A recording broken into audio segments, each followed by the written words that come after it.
let's segue again to the fifth child without spoiling anything, right?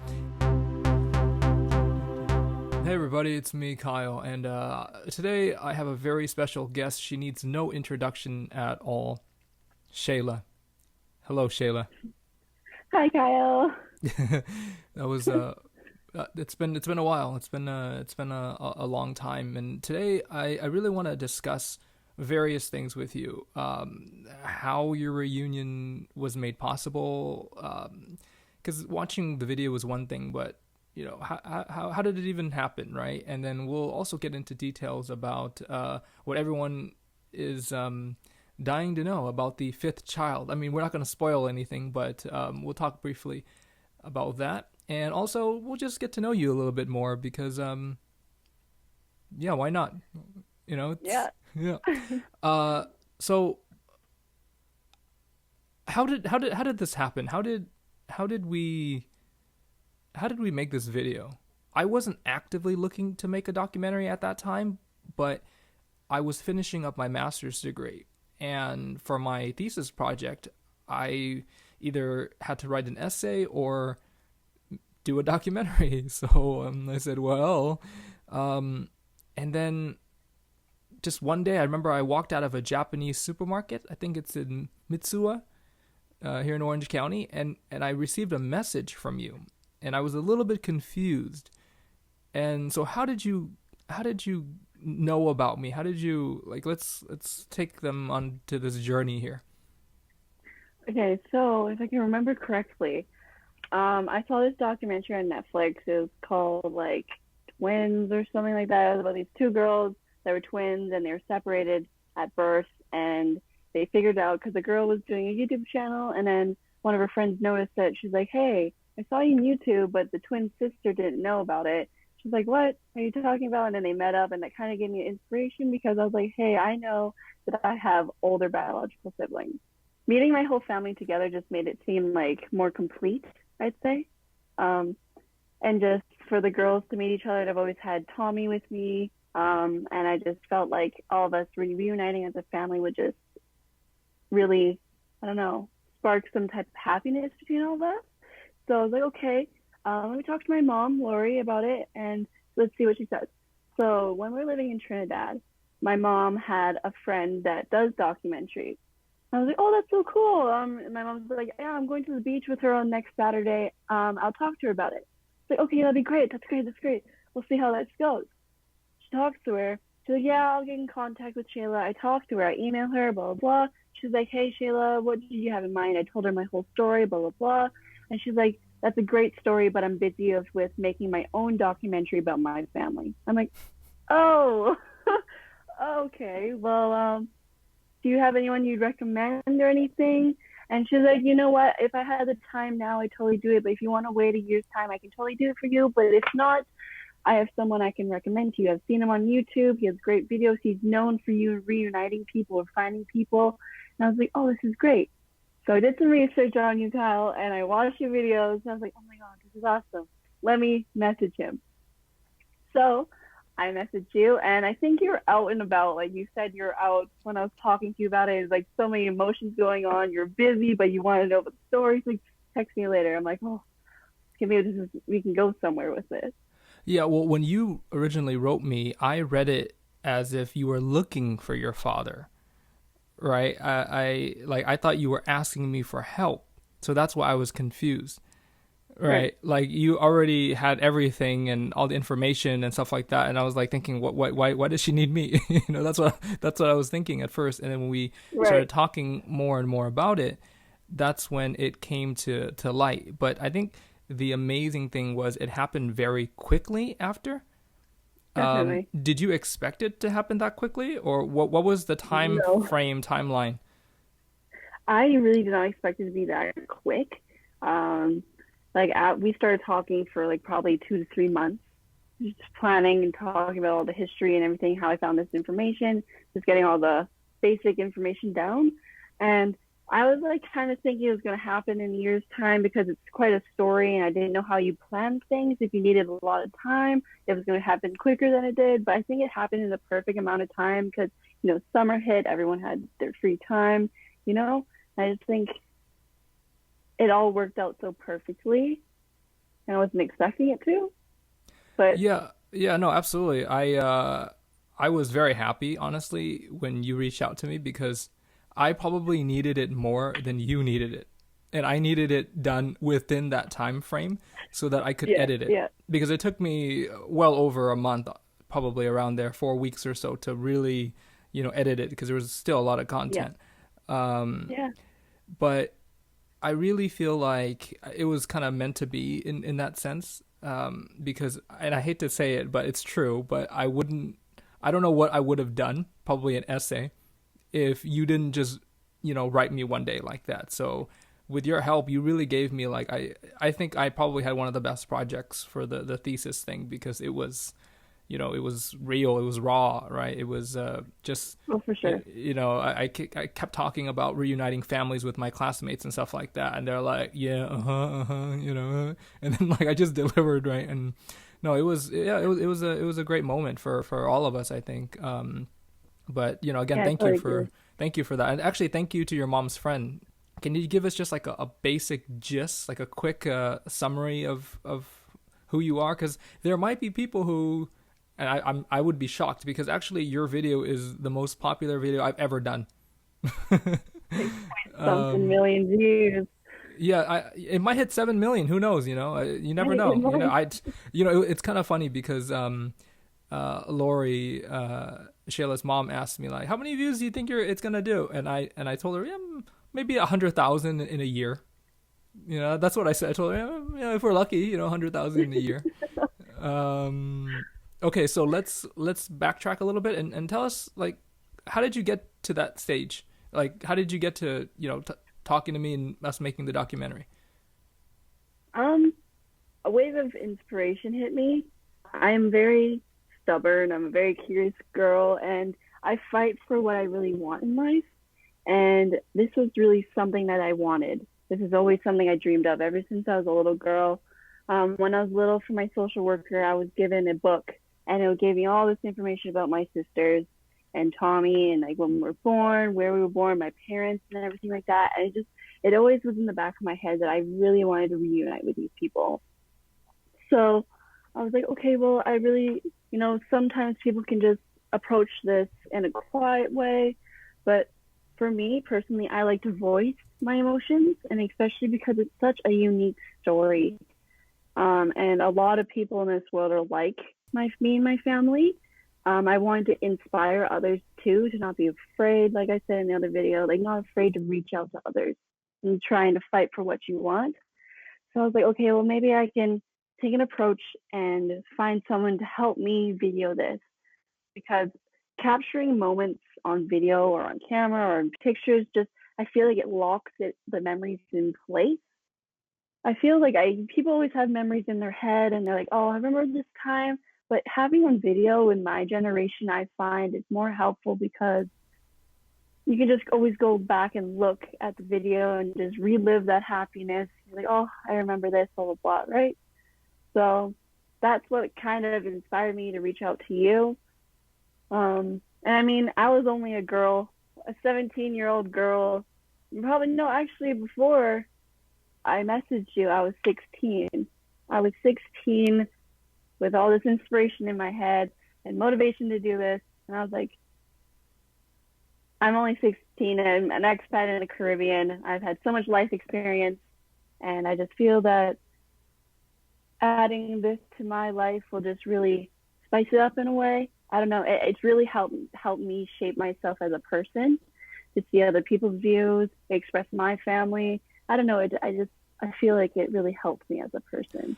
Yeah, this is really interesting because uh, I've come across quite a few people who reunited with their families or wanted to see their families, etc., etc., etc., but they didn't want to be out there on the internet. So there's been cases where I've helped people, and they originally agreed to, make a documentary, and then suddenly they changed their mind.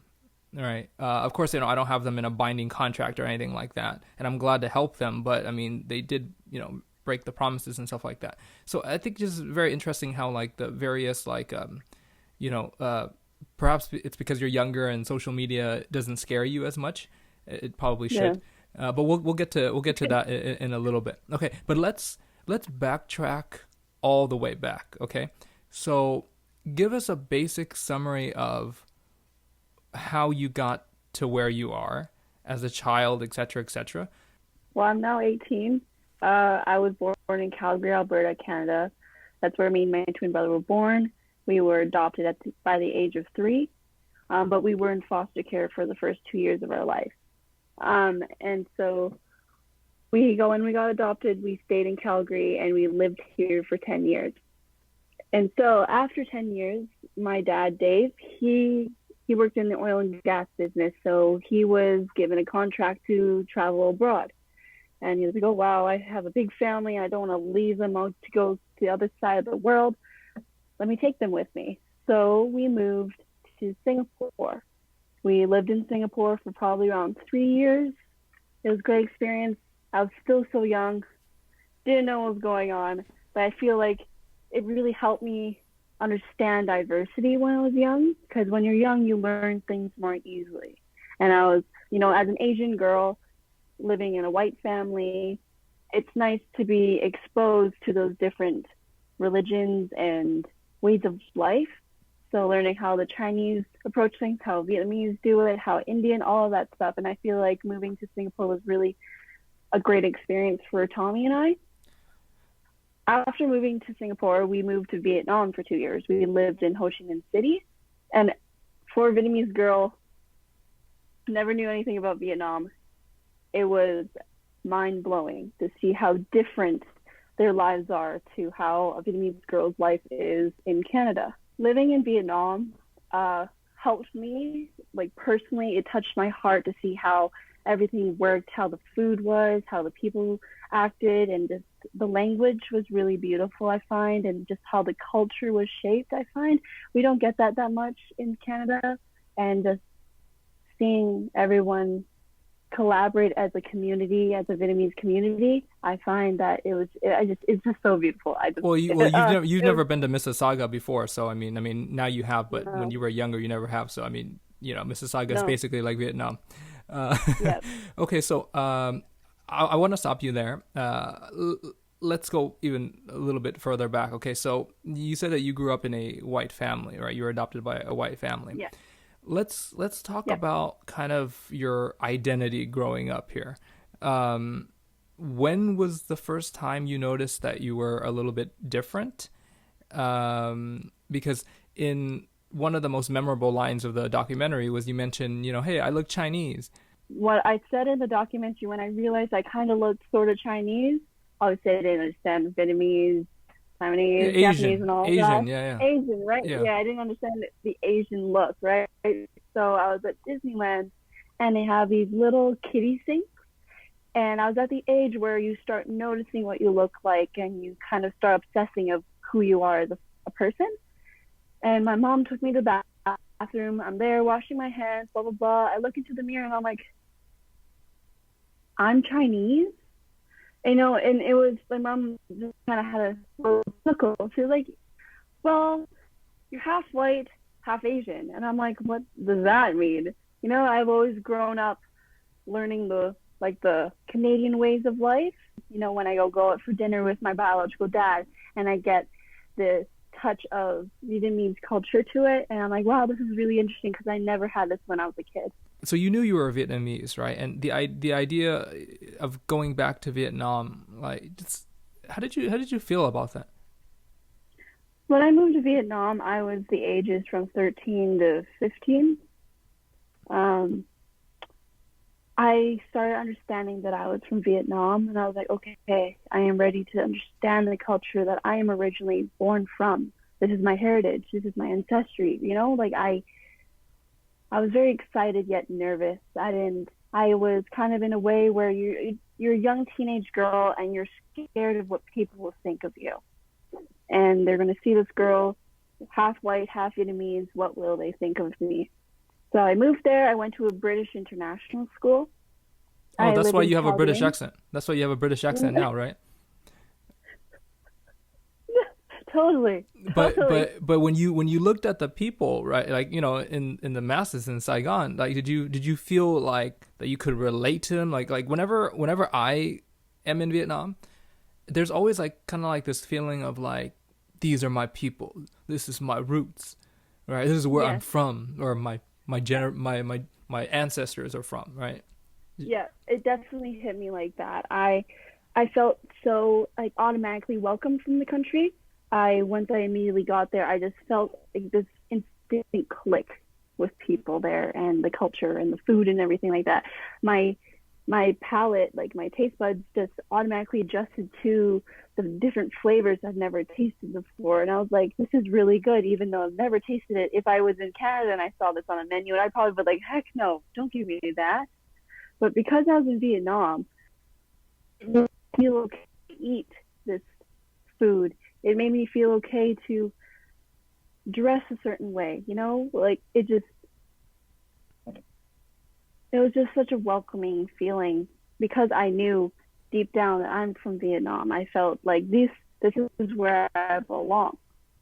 Even though I still part of me, half and half, I was like, I still belong to Canada though. So I didn't let the feeling of being Vietnamese consume me in a way. I still remembered who I was as a person. I didn't let um, my white self disappear. I didn't let my Asian side take over. Definitely allowed myself to have a good balance between my cultures.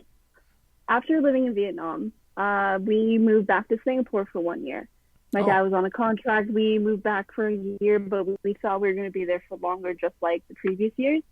But once we were there for a year, I got reconnected with all my friends from grade 4 to 6. I was like, great, nice to see you guys again. I can relive what I had a few years ago.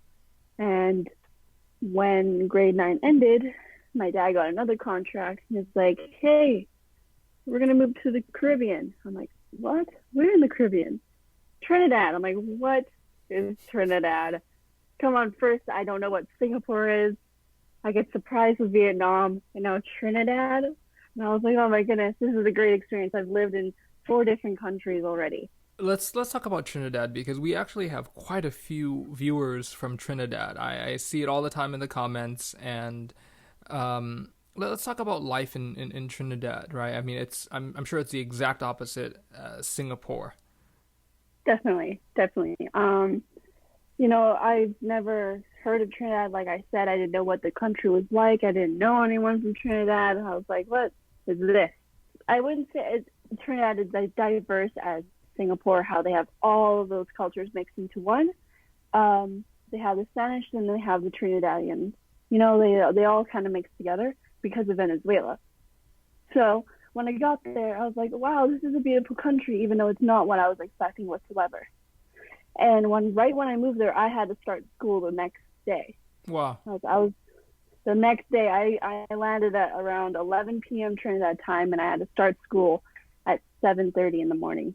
Sometimes I always think to myself, "Am I what was going through my head, or what was happening to me right when I moved to Trinidad?" And it's just kind of a blur. It was just so much to to take in. There's too much to take in. So I was like, let's just see how this goes. And all of a sudden, I am in grade 11. I'm trying to plan a documentary. It just all was kind of a blur until something so big like the documentary started to come into plan. There was this moment where I remember you on your Instagram, which will be linked in the description down below. You posted on a story or something like that with like somebody who recognized you at the airport, right? So let's talk about life after the documentary because 6 million something views comes with various things, right? Yeah, people did definitely recognize me in Trinidad, because Trinidad is such a close community. The word of the documentary spread really quickly. It spread through my school. It spread through Tommy's school. It spread through all the schools, all the families. They all know each other. Mm. And so I would always go out with my friends at night, go to a restaurant.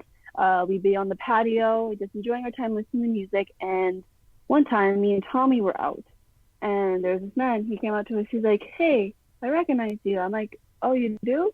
And he's like, I saw you on YouTube. I'm like, you did? He's like, yeah, you're the one that reunited with your family. I'm like, yeah, that's correct. How was the video? He's like, oh, I love it. I was in so much tears. I had a tissue box right beside me. Oh, I love you guys for sharing your story. And I'm like, thank you. That really means a lot to me. Every time someone tells me that, it warms me because they enjoyed your work. They enjoyed my story.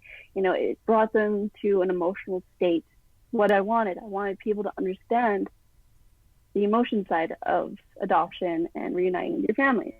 Yeah, I think we made a lot of people cry. Actually, we made a lot of people cry. I get that all the time. Yeah, yeah. Yeah, there's always people crying. People still tell me that to this day. And after that man approached me and Thomas, we're like, did that just happen? Did they really just recognize us from a YouTube video?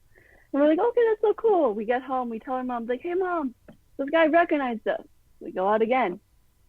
5 more people like, oh my gosh, let me buy you a drink. I'm like, I'm sorry, I'm not legal age. But I'm really glad that you liked our story. I'm really glad. It warms me and my siblings' hearts. It really does. And my parents. And after that, it just kind of reoccurred. I would get called on the street. And I'm like, hey, YouTube girl. And I'm like, hi. Yeah, I don't know you. You know, it was kind of overwhelming. I was like, oh my goodness, how many people have seen my face? And I wasn't used to that. I wasn't used to the public recognition. I wasn't at all. So it was happening all the time? Oh yeah. I've been in a situation a few times when like somebody across the room or somebody who walks past me, like they do a double take and then they get their phone out real quick and then like they look up, and I'm like, cool. And I look at them like, yeah, do you know me or like you want to say hello? Yeah, you know, like, hello. But I've been wrong before. I've been wrong before. You know? Oh really? Yeah. It's like, hey, do you know me? No. Oh, okay. Sorry. Okay. Sorry. Have a good day. Yeah. Yeah. But when we came to the time to the airport, me and Tommy were going back to Canada for Christmas 2019. That's right. Okay.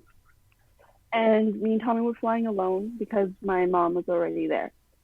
So we're like, okay, well, let's go to Canada. We're having a great time. Me and Tommy were there just sitting on the ground by the gate. We didn't want to sit on the chairs because there are a lot of people around. And I think that's right when COVID kind of started. So we were just kind of keep our distance. And then there's this woman, like we were on the ground and there's this woman right over there and she was staring at us. And I'm like, Tommy, someone's staring at us. He's like, no, she's not, Thomas. She's not. She's not talking to us. And so I was like, Tommy, are you sure? She's like, she's kind of looking at us. And then Tommy's like, ignore it, you're fine. I'm like, okay. Me and Tommy get up, we're gonna go get some snacks. We come back, someone's like, I'm sorry, I just couldn't help it, but my daughter is a big fan. I'm like, I'm sorry? And she's like, she saw your video, it just made our whole family cry. It was great. Do you mind if you take a picture with my daughter? And the daughter's there in the back, like flush red. She's like, oh my God, did my mom just do that? I'd be in the exact same situation. I'm like, oh my God, did my mom seriously just do that? That's so embarrassing. I'm like, no, yeah, of course, that is totally fine. We'd love to take a picture with her. And I still have her as a contact. I still chat with her sometimes. She's a sweet little girl. She texts on me all the time. She's very sweet. We took the picture. She's like, thank you so much. And she posted us on her Instagram. I was like, that is the sweetest encounter I've ever had. Wow, and that's awesome. One of the sweetest, you know. And then after that, I've been getting DMs nonstop of people. Oh, I loved your story. They're sending me great paragraphs of how they felt sharing their stories. I try my best to answer them as much as I can. Sometimes they're too long. Sometimes I don't have the time. You know, it's a lot of messages. And I try to interact with the people that follow me now just to see how they're doing and keep them updated about my life. Let's talk about some of those strangers reaching out to you and all that, right? Because I find it very, very fascinating, very humbling at times, and it's just kind of amazing to connect with people like that, right? Yeah. So people write you, like, what do they say? Is there a memorable story you can share without giving anyone's too much details or anything like that? Like, did anyone feel inspired to connect with their own families, to find their own families Yeah. because of you? In the beginning, there was a girl in the beginning, when after the documentary happened, and she said that, Shayla, thank you so much. I can't thank you enough for doing this, telling your story and inspiring me to find my little sister. And I'm not so sure if she has reached out to her sister just yet or if she's done anything about it, but it humbled me so much to think that because of my actions and your actions, it has inspired not just one, but lots of people to reach out to their family. Um, and it just really, it's something that I'll never forget. All of these people's stories that they tell me, like, it's something that sticks to me. And I'm like, I just feel so happy for them. I'm happy that I helped them. I'm happy that they're willing to share their story, that they're not scared. I mean, it's totally fine if you're shy, it's your business. No one's forcing you to release the information about your family. But if you are willing to, go right ahead. And you can keep it in private. Like you said, some people you do documentaries for, they don't want to be on camera. Sometimes they back out, and that's totally fine. But when these strangers DM me and send me messages and just interact with my posts, it puts a smile on my face. It really does. It is. I still get overwhelmed about how many people care a lot, and I'm glad that they like to share their feelings with me. So I've never had a negative impact or a negative encounter from a stranger. That's what I'm a little bit scared of sometimes. Recently, I had someone make a fake account of me and try and sell my pictures for money, and Wow. that's a Wow. little bit scary. It's scary. But because of the followers, they were right on top of it. It literally happened 2 days ago, and I've had tons of messages. I reported them. I got you. We got your back. No one will hurt you. No one will have the permission to sell your pictures without your permission, Shayla. And I'm like, thank you guys. This really means a lot. Just for you to press report or block this person. Wow. So Somebody actually tried to pretend like they were you. yeah, yeah. It was Wow. the same. It was the same uh, username as mine, but it had an underscore somewhere in the name, and same profile picture. It was same pictures and everything. It Shayla, you're was famous. You're famous, no, but that's I'm that's not. that's weird. I don't know why people these days, it's just, I know but it's scary. it comes with fame, you know. Hmm. It does. But speaking of fame, how about back in Canada? Like, I mean, do people anybody recognize you in Canada? Physically, no.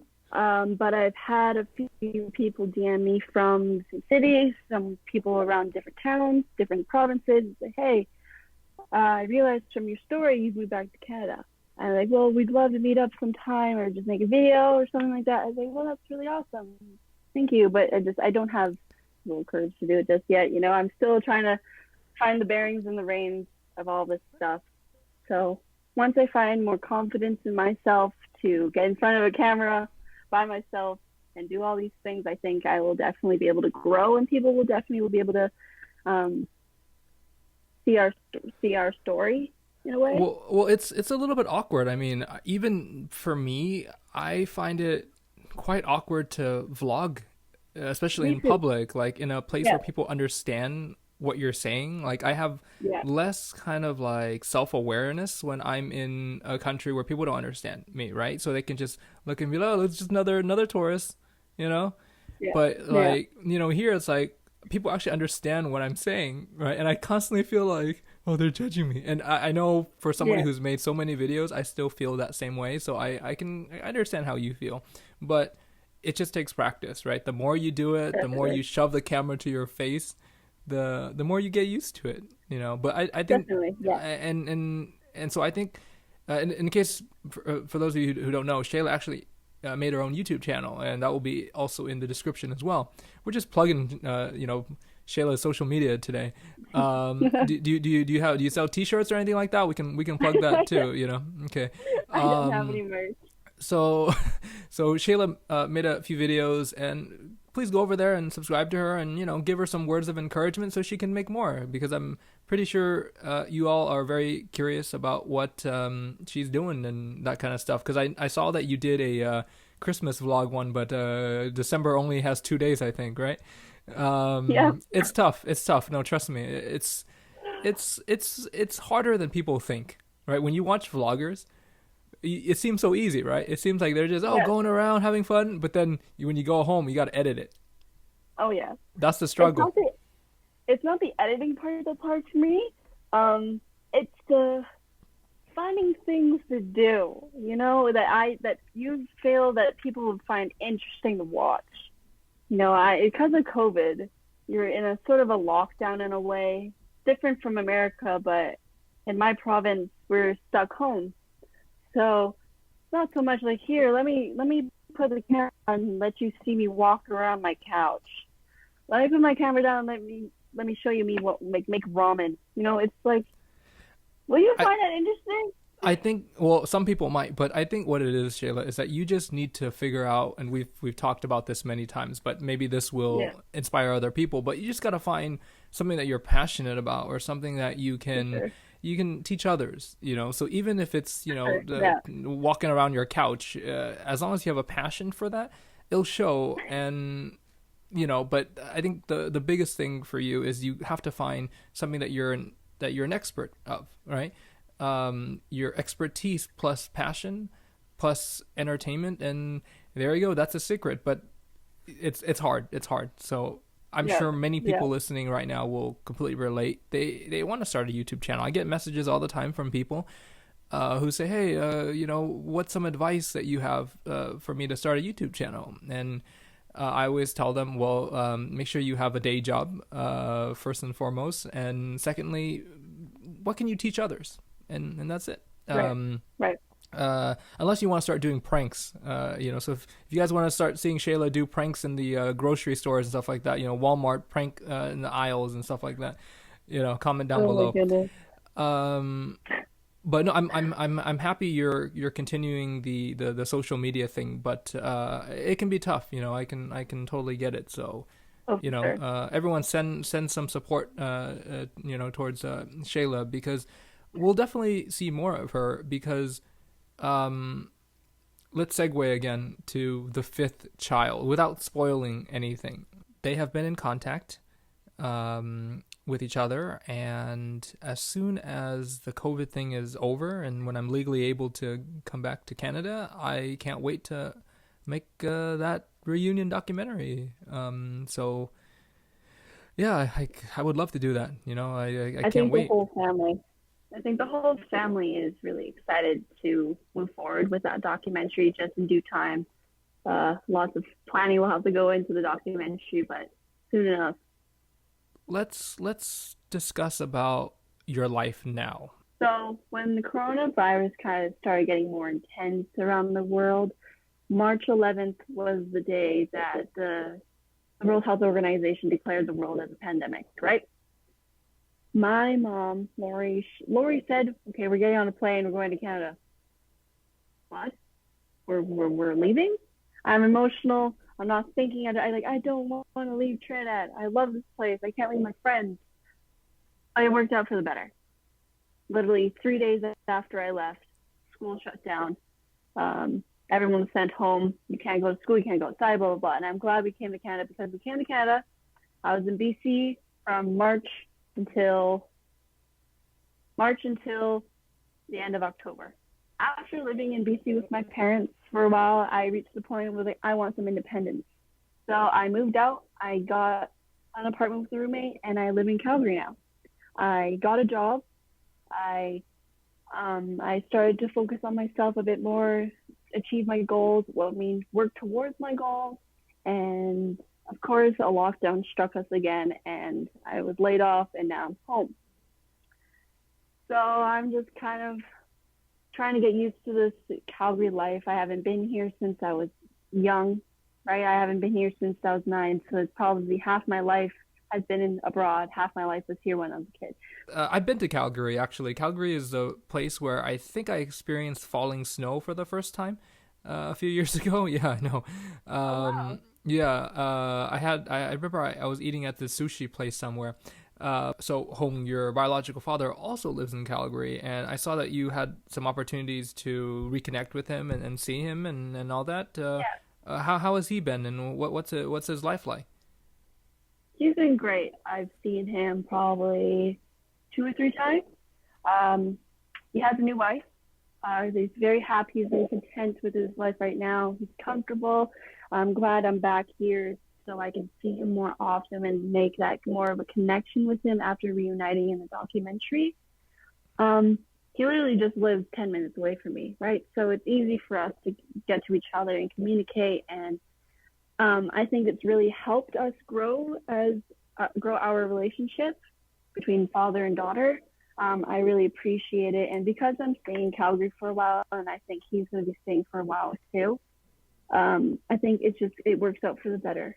I have this time to focus on him, and I don't have the stress of focusing on all of my family members. I like to take things a little bit slowly now that I have the time. I don't want to rush anything. And I feel like with a documentary, people like, oh wow, they're so close. They have a great connection and everything like that. Yeah, we really do. But I think for the better, it's better for us to have one-on-one time to get to know each other. So that's why I'm glad my dad has resided in Calgary. I can be here to check up on him, you know, and Tommy lives close. He can connect with my dad too, and I think he's doing good. He's doing really good.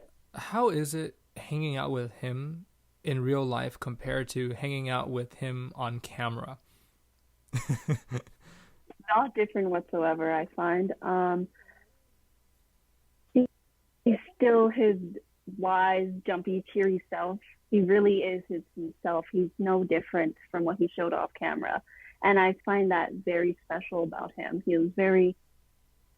wasn't scared to show his true self. And I think a lot of people on camera are scared to show that. Um, he's very genuine. He's happy. The difference between camera and real life, there's nothing really different other than being on camera, right? Yeah, So I think that's what really made it special for me because you, nothing was fake. yeah. I think your story was so great and it came out great was because you Yeah, guys were very natural on camera, and I think it helped because it was just me. I think it might have been a little bit different if there was a film crew there, if there was like two or definitely. three other people there, right? I felt like we knew each other well enough so that we're a little bit more comfortable. So Um, for because that's why I wanted to make it a point to fly to Trinidad. And I paid for all this, by the way. If anyone is, Shayla didn't pay for me, so I made it an effort to go to Trinidad because I wanted to get to know them better, so that the on camera reactions are more natural, right? Because it is uncomfortable, right? You're already going through such an emotional period, but to have like a bunch of people around, it's the authenticity is taken away. And I'm not saying that my camera is that authentic, but I'm saying our relationship was more authentic in that sense. We did get to know each other. Um, that reminds me of the story where when I was in Trinidad, Shayla and Tommy took me on a party boat, and we did. and I really really felt really old for the first time. Uh, like I remember already hesitating about going, right? Um, but I wanted to go because I wanted the content. I wanted the footage, right? It was either that or go hiking with your dad. And no offense to Dave, right? I love him. He's such a great guy, but I needed more content of you guys. So I agreed. And I Yeah. remember when we pulled up into that parking lot, there was all these kids, all these young people around. And I'm like, dang man, I'm 30. I'm old. I really really felt it at that time.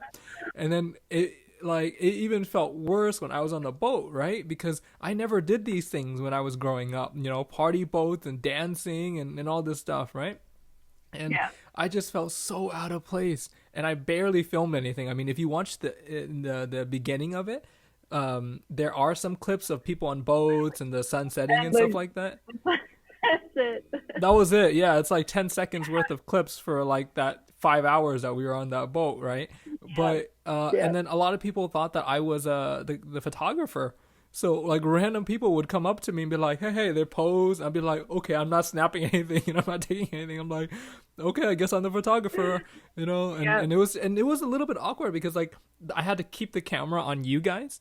So like people were staring at you and they're like, "Hey, what's going on?" and all Yeah. this and all that, Yeah. right? And Yeah. no, it was great. And then I think the best part was when it ended because it was pouring rain, right? Oh man, I was hiding the camera. I was like, "Oh man, hope it doesn't get Yeah. wet." And oh Yeah. yeah, oh man, It was it was chaotic. fun, but that was an experience that I don't think I'll ever do again. I mean, I'm appreciative of the experience, right? But I just felt completely out of place because people were coming up to me like, "What are you doing?" I'm making a documentary about them. Oh, okay. you know, um, but Trinidad really for me, I think it was a very mind-boggling thing because I never went to the Caribbean before, and to see that diversity in place and just it was a big shock because for the longest time I didn't go anywhere. I was taking my last summer session, summer quarter, and just instantly I just get on a plane. I'm in Florida. I'm in Trinidad. Boom. It just happened very quickly for me too. So I really do appreciate the time that I had there. And of course, I would love to see more of it. And I know we barely skimmed the surface because I wasn't really there to explore. Because I'm Right. sure there's a Vietnamese person living there somewhere. So, Yeah. Yeah. so now back to your dad, real quick. Has he discussed bringing you guys to Vietnam? You mentioned his family over there and all that, Yeah. right? Like tell me about that. Tell me about his family. Tell me about everything over there. From what I know, is that his mother is quite sick at the moment. She's gotten quite old, and he really wants all of us as a family to go out to Vietnam and see her for one last time. Wow, your grandma is still alive. You never met her before. Never. Wow. Oh, I didn't know that. Okay. Really Wow. good, you know. She's doing good in a way, but her health is a little bit low, and so we really want to take this chance to see her before it becomes too late in a way. But because of COVID, it's kind of put a pause on everything, and it's Yeah. kind of a rush in time to see if we can make it there. And also because, as I mentioned, my dad got a new wife. Oh, actually, no, not new wife. My dad has recently got married, so he got like married in a park here in Calgary, and he wants to do more of a grand Vietnamese type of wedding in Vietnam. So some year, maybe this year, next year, sometime we'll fly over to Vietnam, meet our family, have the wedding, and just have that type of Vietnamese culture. And I'm excited for that because I really want to video that. I feel like that would be really great for us to show our perspective towards the Vietnamese culture and a Vietnamese wedding because none of us have been to one other than my dad, right? Yeah, I'm sure many people would love to see that too. I always get comments about Yeah, like, "Hey Kyle, come you should too. take them to Vietnam. You should take them to Vietnam." I'm like, "Yeah, I wish it was that simple, guys, Yeah, No, I yeah, would love to. I would love to be your tour guide for all you guys over there. I think it would be very fun and of course, I guess I could be the cameraman too, I guess. I hmm feel like some people are afraid to connect with their parents, children, etc., because they feel like it's such a monumental thing in their life. Now that you've already done yeah. it, in the grand scheme of things, did it really change your life very much? In a little bit, but not much. Because of the distance between all of us, it hasn't allowed us to change how we live.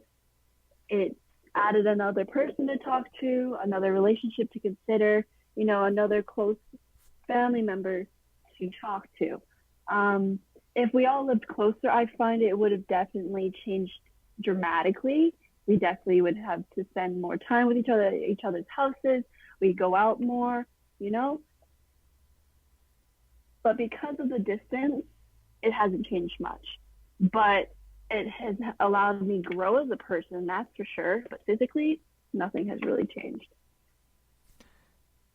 Now, moving forward, do you see yourself maybe living closer to your sisters and like if I had a magic wand, and could grant you any, scenario, what would that be? Yeah. What would that be like in a fantasy world that might come true actually? Um, it would be really nice, I find, to live in the same province at least, or the same city, or just kind of closer together, just to reassure that connection. Because we've reconnected, we know that we're family. We know that we're going to be there for each other. And sometimes people are scared. I can see people have told me before from my DMs and messages that they're scared to reach out because it's not going to turn out the way that it happened for my family. And I don't want it. I don't want people to think that it's all happiness and it's all great. My family, we've had fights, we've had our distance. We don't, not everything is 100% happy. And that's why the documentary mainly was just to give you that courage and that inspiration to reach out, just to show that you're brave enough to do something that you're passionate for. But for my family, I think it's good for now that we have the distance to just kind of still learn each other. But in the near future, I definitely, if you had a magic wand, I'd say let's move to the same city. We can get to know each other way more because we're all kind of adults now. We're kind of understanding and maturing more. And I think as growing as a family like that, closer would be better. But because of the circumstances now, I think it's probably best that we keep our distance. But we still can connect over online, which keeps us close. I mean, I FaceTime Shelly, my birth mom, every day. Every day. Yeah. What's there to talk about every day? Nothing. I just, it's sometimes I ask her how her day is. We laugh. We watch shows together. We sometimes eat together. She sometimes has. The other day she had she made a big Vietnamese feast for Selena and Samantha. And she FaceTimed me. She's like, I will wish you were here, but here you are, and then you can eat your dinner over there. We just kind of keep the connection, and that's kind of relates to how you just kind of do it in lockdown of how other people are doing it because we can't see each other. We try our best to connect online. Yeah, and so that's why I call her all the time. That's really interesting. Yeah, like you're closer to your dad home, and then Selena and Samantha are closer to Shelly. All right, so you get that kind of like that split, and then you kind of reunite somewhere down the middle. That's fascinating. I before the COVID thing, I really wanted to do a documentary, kind of like a spin-off about Samantha and Selena. I wanted to call it Waterloo because that's where they're from. To kind of telling their story a little bit because their life growing up. I mean, as much as yours is all over the world and stuff like that, right? They stayed in one spot, but their life was quite interesting, as well. So I wanted to kind of showcase that, but maybe one day down the road somehow somewhere. Now, in terms of like your future, right? Like I don't mean to sound like your parents or anything like that, but like what's your goal? Like what do you want in life? I've actually recently been asked this a lot Yeah, sorry. by Yeah, sorry. my parents. It's okay. And you know what? I'm still really young. I still don't really have many goals. I did want to be a esthetician, really, and that's like a medical esthetician is someone that deals with skin and like laser and all that stuff. But I don't want to force myself into something that I don't truly want to do. So I'm allowing myself to have this time to figure out what I truly have a passion for. And soon enough, it'll hit me. Sometimes it will take a long time, but I'm patient with it, I think. I growing up in a white family, you are stereotypically supposed to know what you want to do right when you graduate high school. And because of how things are changing in the world, I'd say that my parents have accepted that sometimes these things take a lot more time to think of, Well, I don't think it's just a white family issue. I think it's just being human in that sense, right? It's quite unfair how we have to decide what we want to do at 18 for the rest of our lives.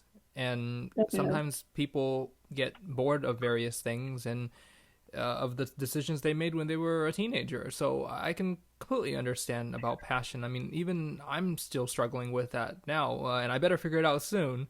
Yeah. But it's a challenge, in the modern world, and just any family too. I mean, if you were, in a Vietnamese family, it might even be worse for you. You might even have more pressure to do certain things depending on the family. It really depends on the family, right? And how conservative they are, Hmm. and various aspects of it. But I'm glad your parents are giving you kind of like that freedom, right? And I think it's great because in many countries in Europe, for example, they give people a gap year to figure it out, to travel. And obviously we can't do that now, but people need time to figure out what they truly like. And so I Yeah. can completely understand that. That's why I feel like you're quite relatable to many people. Besides the family reunion thing, but I think a lot of people will kind of appreciate your honesty when it comes to that. What's the best moment in your life? My best moment in my life. I know it's a hard one. Sorry, I'm just saying Okay. random stuff that comes to my mind. Okay.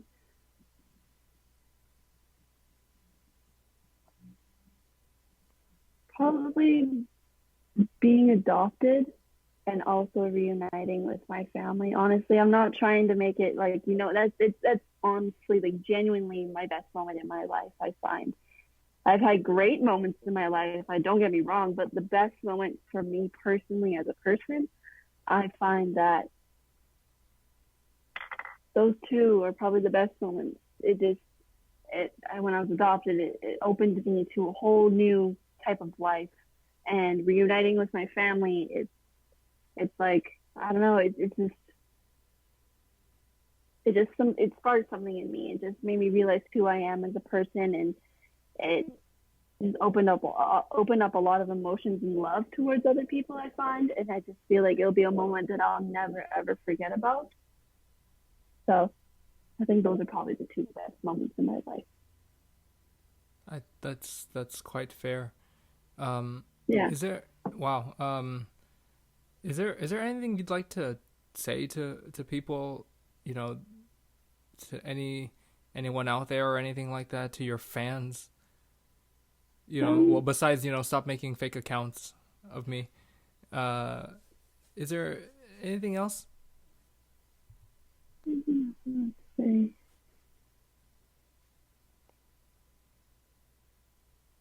I say just stay true to yourself, stay true to your family, stay true to your friends. Just be you. Don't forget who you are as a person. I really let that. Um, but yeah, just stay true. Be yourself. Just, I don't know. It's hard to say. It really is hard to say. I just say, just stay true. Stay true to yourself. Stay true to the ones you care about. Don't forget who you are as a person. What do you want people to know you for? What do you want, like, your fans or your followers? What do you want them to know you for? Well, the only thing they really know me for is because I reunited with my family, right? And I'd love to show them more of me being with my family, adoptive and biological. And I think that's something I really want them to be invested in if they want to watch something about me. I'm a really big family person. Family means a lot to me. And if I feel like that's probably the most passionate thing I could, that's probably the thing I'm most passionate about, is just the happiness that comes with being with my family, the being with people who I care about. And I think seeing for them to see the happiness that I portray and I give off when I'm around the people I care about is something I think they'd really love to enjoy to see. Um, so honestly, if you want to watch me, name me the family girl. I don't know. Well, you're still figuring that out. Yeah. Okay, I appreciate that, Shayla. Thank you for your time. Oh, of course, anytime. Yeah, I'm in lockdown I'm so free. Literally, anyone text me. Yeah. Well, Well, yeah. Well, maybe we can have Shayla back if I continue doing this series. But this is probably the first episode, so I'm not sure how it's going to go. Feel free to give me your feedback down below, guys. And if there's anybody else who you would like to see, please let me know in the comments down below. But again, thank you, Shayla, for being here. Thank you for reaching out to me and for, of course, sharing your story. If you want to see Shayla back again, please let us know down below. And, of course, follow her on her social media. Thank you, Shayla. thank you so much, Kyle, for your Yes. time. Yeah, no worries. Stay sane out there, okay? I know it's cold and it's you know, lockdown. I'm trying my Yeah. best. Okay, see you later. All right, take care.